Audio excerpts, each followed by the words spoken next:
Salut à tout le monde, j'espère que vous portez très bien. Alors aujourd'hui nous allons continuer avec notre tutoriel concernant au montage vidéo. Alors pour commencer, il y a deux informations très capitales que j'aimerais partager avec vous. Voilà, la première est que nous allons envoyer un lien par rapport à la formation complète en montage vidéo. Voilà, vous allez renseigner tout ce qu'il faut dans le lien. Alors, le but de cette formation, comme vous le savez toujours, c'est de vous donner tous les outils nécessaires en tant qu'entrepreneur pour pouvoir vraiment faire votre propre montage vidéo et ainsi faire votre propre publicité. Voilà, donc vous allez renseigner tout ce qu'il faut dans le lien. Voilà, ceux qui désirent suivre la formation en ligne vont cliquer à ce niveau. Ceux aussi qui veulent faire ça en présentiel, voilà, ça va se passer à Ouagadougou ici, au niveau de notre bureau qui est juste en face du CIAO. Donc le lien sera envoyé juste après la vidéo. Deuxième information est que chaque jour nous envoyons un autre lien, voilà, une base de données qui concerne surtout vos compétences, vos domaines de compétences. Ainsi, nous pourrons recommander vos prestations, voilà, et auprès de toute la communauté Afromail. N'oubliez surtout pas de remplir cette base de données également. Aujourd'hui, nous allons voir l'étalonnage. Alors, l'étalonnage, c'est un module qui est très vaste. On peut passer même toute une semaine à donner un cours sur l'étalonnage. Voilà, mais aujourd'hui, je vais vous donner quelques notions de base, quelques notions essentielles par rapport à l'étalonnage. Alors, l'étalonnage, ça concerne surtout la qualité de l'image. Voilà, tu peux faire une vidéo, hein, la publicité est bonne, mais la qualité de l'image n'est pas trop ça. Voilà, si tu fais une bonne publicité et que l'image même n'est pas de qualité, l'image est trop floue, tantôt entre les séquences, la première séquence, l'image est rouge, l'autre image est bleue, l'autre image est verte. Bon, vous voyez que ça ne donne pas bonne image à votre entreprise. Donc ici, je vais vous prendre un exemple de roche que j'ai eu à faire moi-même, voilà, lors de notre micro-trottoir. Vous voyez là que cette image-là, la vidéo, vous voyez qu'elle est un peu trop blanche. Voilà, le fond est trop blanc et le gars même, il est en blanc également. Voilà, vous voyez que c'est pas agréable à voir. Donc nous allons travailler un peu sur cette roche-là pour pouvoir donner quelque chose de joli à voir et de professionnel. Donc je glisse ça ici. Bon, le son ne sera pas nécessaire puisque c'est l'image qu'on va traiter.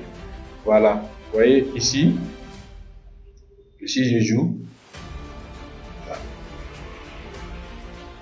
Donc nous allons essayer ici d'arranger un peu la qualité, d'améliorer un peu la qualité de l'image là en fait.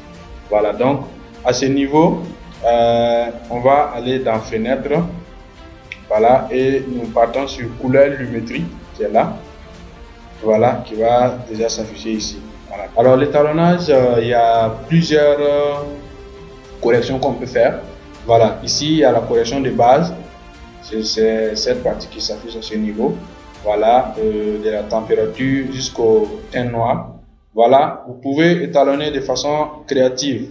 Si vous cliquez sur créatif, voici une autre manière d'étalonner qui s'affiche.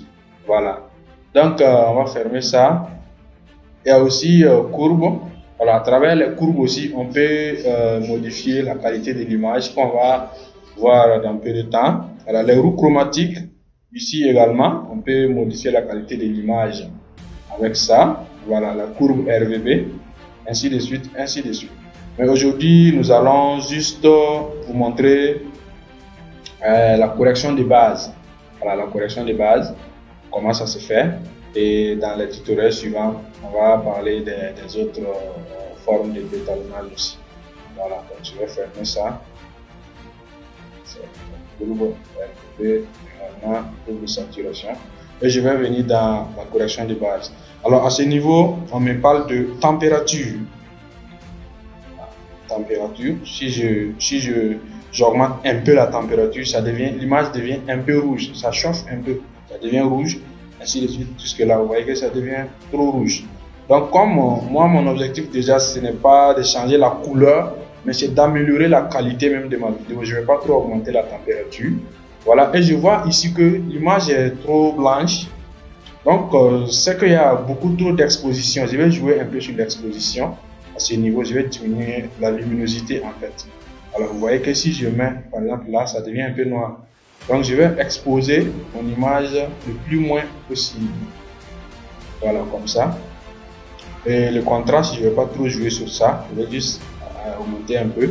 Les tons clairs, nous allons jouer beaucoup sur les tons clairs parce que ici, notre gars il est en blanc et également l'image est trop blanche. Donc nous allons jouer sur les tons clairs, nous allons diminuer les tons clairs. Vous voyez que là, que c'est le fond de ma vidéo qui est modifié. Vous voyez que ce n'est plus clair comme avant.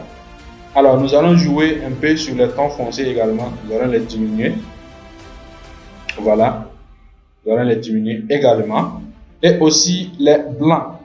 Donc tout ce qui est trop blanc sur l'image, vous voyez que ça diminue un peu et la qualité de mon image de là à là, vous voyez qu'il y a une différence. Voilà. Les noirs aussi, on va les diminuer juste un peu. Voilà. Souvent, bon, d'autres diminuent les blancs et puis ils augmentent les noirs. Ou soit, ils augmentent les noirs et diminuent les noirs et ils augmentent les blancs. Ça dépend de l'image de départ en fait. Voilà. Donc ici, je ne vais pas trop m'attarder sur ça. Et aussi, nous avons la saturation. Voilà, la saturation. Si j'augmente ça un peu, vous voyez que mon image devient trop saturée. Vous voyez que le sol est en train de devenir un peu orange. Voilà. Et la dame même qui est un peu teint clair, elle est en train de devenir voilà, toute rose là. Donc la saturation, je ne vais pas trop accentuer sur la saturation. Voilà. Donc voici quelques corrections de base. Voilà. Corrections de base que je peux faire sur mon image pour donner une qualité meilleure. Voilà, ça c'est la correction de base. Une fois que vous maîtrisez ça déjà, vous pouvez commencer à faire vos propres vidéos et à les étalonner. Voilà. Donc l'étalonnage est beaucoup utilisé dans le cinéma. Voilà. Dans le cinéma surtout. Mais aussi dans les vidéos de publicité où on doit passer d'une séquence à l'autre. Il faut vraiment maîtriser cette partie-là, sinon votre vidéo ne sera pas de qualité. Alors nous allons nous arrêter là pour aujourd'hui. Voilà, et n'oubliez pas surtout de remplir la base de données par rapport à vos compétences et également le lien qui sera envoyé pour que vous puissiez vous inscrire pour la formation qu'on va commencer très bientôt. Voilà, donc sur ce, je vous dis merci et bonne suite à vous. Vous êtes sur Afromail, la communauté qui partage les mêmes valeurs.